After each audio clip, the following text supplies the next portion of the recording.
Bom, essa questão ela fala exclusivamente da pede para escrever equação reduzida, né? Aqui eu coloquei dois itens, porque o item A e o item D, né? Tem mais dois itens lá para vocês treinarem, mas eu coloquei esses dois itens porque aqui eu tenho um ângulo do primeiro quadrante do ciclo trigonométrico, né?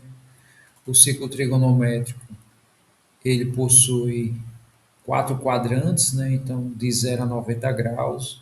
Então, eu tenho aqui um ângulo do primeiro quadrante, né? Que está mais ou menos por aqui.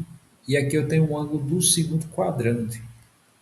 No caso, eu vou colocar aqui 60, aqui 135. E no caso, eu só vou ter essas duas opções, né? Ok, aí aqui eu coloquei aquela tabelinha de seno, cosseno e tangente, 30, 45, 60, que são os ângulos que vão ser utilizados aqui. Então, o que que nós sabemos? Quando eu tenho a equação reduzida, eu tenho que esse A se chama coeficiente angular, porque existe uma relação dele com esse ângulo de incidência, apesar da gente não trabalhar muito com ele, e nós sabemos que ele é a tangente desse ângulo. Eu vou chamar alfa de forma geral, tá? Né? Alfa, um ângulo dado. Então, esse é o chamado coeficiente angular. O coeficiente linear é justamente o ponto que ele corta aqui no eixo dos y.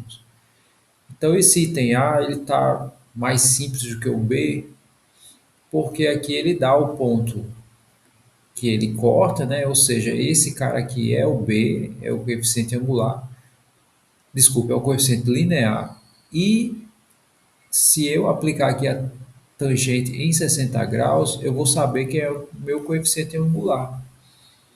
E com isso a gente, né, só substitui depois de encontrar esses valores aqui na nossa expressão e determina a equação da forma reduzida.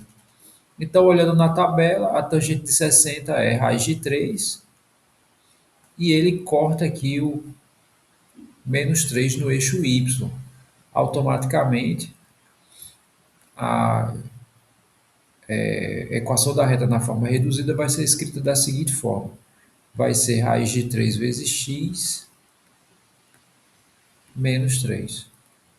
E com isso encerramos aqui o item A. O item D tem tem só um detalhe aqui que a gente precisa enfatizar, que é o seguinte: eu não vou cobrar na avaliação, né, um caso desse, mas caso apareça em alguma outra questão que vocês venham resolver, a tangente no ciclo trigonométrico ele é esse eixo auxiliar paralelo ao eixo aqui dos senos. No primeiro quadrante, essas alturas são positivas, ou seja, a tangente é positiva. No segundo quadrante, ele é projetado aqui por baixo e as minhas alturas são negativas. Ou seja, se eu tenho um ângulo de primeiro quadrante, eu sei que a minha tangente é positiva. Se eu tenho um ângulo de segundo quadrante, que é o caso, né? Esse 135 é um ângulo aqui do segundo quadrante, que é essa segunda, né? A gente divide o plano em quatro partes. Essa aqui é a segunda parte, então, que nós chamamos de segundo quadrante. E os ângulos aqui vão ser negativos, mas ele segue os ângulos aqui do ciclo trigonométrico, tá? Bom, eu não vou entrar nesse detalhe que eu vou dizer agora, mas a tangente de 135 é a mesma coisa que a tangente de 45, porém a de 45 ela é positiva, a de 35 é o mesmo valor, porém negativo. Então eu vou colocar aqui o sinal de menos e isso vai me dar o coeficiente angular. Porém, eu não sei quem é esse ponto que corta o eixo dos y. Mas eu sei que ele passa nesse ponto aqui, que é o ponto menos 2 para x e 3 para y. Então eu vou usar essa informação para encontrar esse pontinho aqui, né, que é o corte aqui no eixo dos y. Então, primeiro, né, a tangente 45, quando a gente olhar aqui na tabela, vai dar 1, sendo que aqui vai receber o sinal de menos, porque 135 está no segundo quadrante, né? A equivalência dele no primeiro quadrante é 45.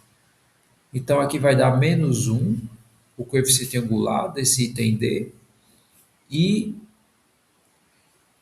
esse é o formato da equação, né? Vai ser menos 1x mais b, e eu não sei quem é b, porém eu sei que a minha função passa no ponto menos, minha reta, né? Passa no menos 1 e 3.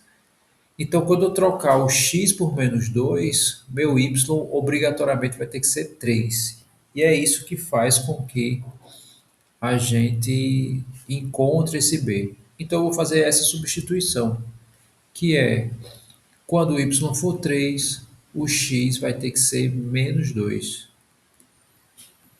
Fazendo as continhas aqui, aqui eu vou ter 3, menos com menos vai dar mais, então eu tenho mais 2, mais b.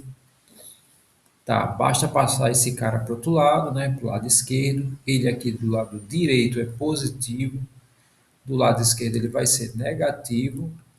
E 3 menos 2 dá 1, então eu encontrei o coeficiente linear que vai ser 1 também.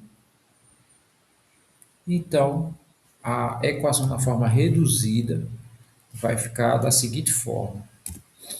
Vai ser, eu vou chamar a reta do item A de R1 e essa de R2. Vai ser menos x, ou desculpa, vai ser y igual a menos x mais 1. E com isso eu encerro, né, essa questão.